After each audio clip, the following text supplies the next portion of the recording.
حضرت ابراہیم علیہ السلام کی والدہ جب ان سے امید سے تھیں تو حمل چھپا ہوا تھا، قرآن میں ہے، روایات میں ہے۔ حضرت موسیٰ علیہ السلام کا حمل چھپا تھا۔ عزیزان گرامی توجہ،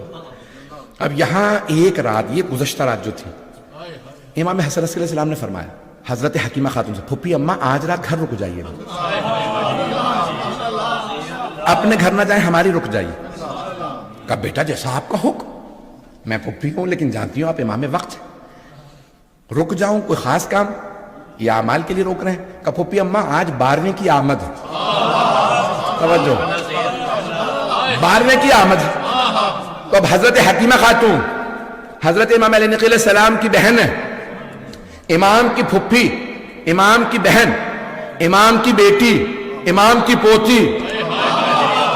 لیکن تعجب سے پوچھ رہی ہیں بیٹا کون سی زوجہ کی یہاں؟ آثار تو کسی کے یہاں نہیں ہے، مجمع ہے یا نہیں؟ تو 11ویں امام نے فرمایا پھپھی اماں نرجس خاتون کے حجرے میں چلی جائیے۔ حضرت حکیمہ خاتون کہتی ہیں کہ آدھی رات گزر گئی، میرے ذہن میں خیال آیا اعمال تو ختم ہو رہے ہیں، کوئی آثار نہیں، جیسے عام خواتین کو تکلیف ہوتی ہے، درد ہوتا ہے، کوئی درد نہیں، تکلیف نہیں، وہ خود ہی عبادت کر رہی ہیں، مجمع نہیں، ہاتھ میں قرآن ہے، آرام سے اعمال کر رہی ہیں، کوئی تکلیف نہیں، کچھ نہیں۔ کہ میں سوچ ہی رہی تھی کہ 11ویں امام جو 10ویں امام کی قبر مطہر کے ساتھ مصلی بچھا کے عبادت کر رہے تھے، آواز دے کے فرمانے لگے پھپھی اماں اللہ کے وعدے پہ شک نہ کیجئے گا، آج رات وعدہ پورا ہوگا۔ حضرت حکیمہ خاتون کہتی ہیں میں نے کہا کہ میں جا کے تہجد کے لیے وضو کرا، کہ تہجد کے لیے دوبارہ اٹھی، گئی دوبارہ تہجد وضو کیا، جب تہجد کے لیے آئی تو ایک مرتبہ دیکھا پورا حجرہ منور، مجھے محسوس ہونے لگا چاند میرے ہی حجرے میں آ گیا۔ اچانک میں نے دیکھا روئے زمین پہ ایک بچہ سر پہ سجود ہے اور کہہ رہا جاء الحق، حق آ گیا۔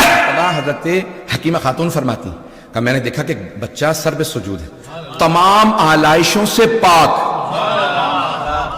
جیسے عام بچے ہوتے ہیں ویسا نہیں، پاک و پاکیزہ، ناف بریدہ، پتہ نہیں لوگ ہیں یا نہیں، کہ ہر طرح سے پاک ہے۔ میں نے بچے کو آغوش میں لیا، سلام کیا،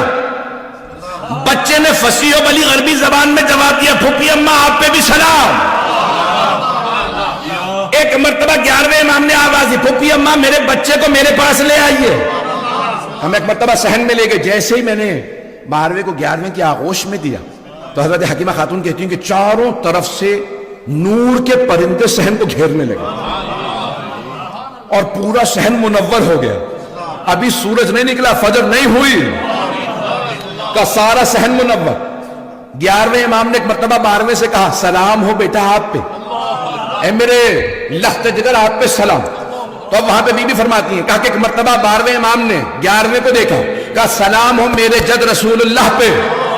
سلام ہو میرے دادا علی مرتضیٰ پہ، سلام ہو میری دادی زہرا پہ، سلام ہو میرے اجداد حسن و حسین پہ، کہ ایک ایک امام کا نام لیا، پھر کہا بابا آپ پہ سلام، کہ چاروں طرف سے وہ جو سارے کے سارے نور کے پرندے تھے اٹھ اٹھ کے آنے لگے۔ ایک پرندہ دیوار پہ بیٹھا تھا مسجد کی، بار بار آ کے دائیں کان میں کچھ کہتا تھا، میں گھبراہٹ کے اندر نرجس خاتون کے در کے حجرے کے سامنے یعنی حجرے کے دروازے کے سامنے کھڑی تھی کہ 11ویں امام نے مسکرا کے کہا پھپھی اماں پریشان نہ ہو، یہ ملائکہ ہیں، یہ فرشتے ہیں جو 12ویں کو سلام کرنے آئے، اور وہ جو دیوار پہ بیٹھے ہیں بار بار کان میں کہتے ہیں وہ جبرائیل علیہ السلام ہیں، ان فرشتوں کا سلام پہنچانے